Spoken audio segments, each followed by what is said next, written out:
12 kahulugan ng dahon sa panaginip. Una, maraming dahon sa panaginip ay nangangahulugang kasaganaan at pag-unlad. Pangalawa, ang namimitas ng dahon sa panaginip ay tanda ng pag-aani ng pinaghirapan. Pangatlo, ang namumulot ng dahon sa panaginip ay simbolo ng pag-aayos ng nakaraan.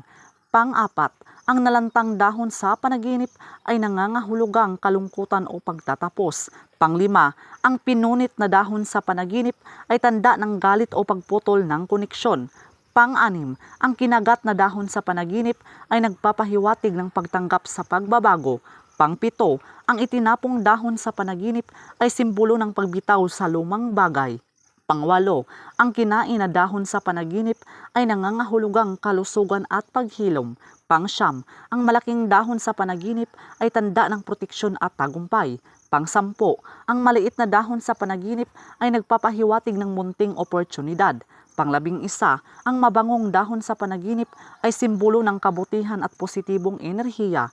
Panglabing-dalawa, ang mabahong dahon sa panaginip ay nangangahulugang babala sa negatibong sitwasyon. So yun lang po mga kaibigan. So please do subscribe and hit the notification bell para ma-update po kayo sa susunod na mga videos. Maraming salamat.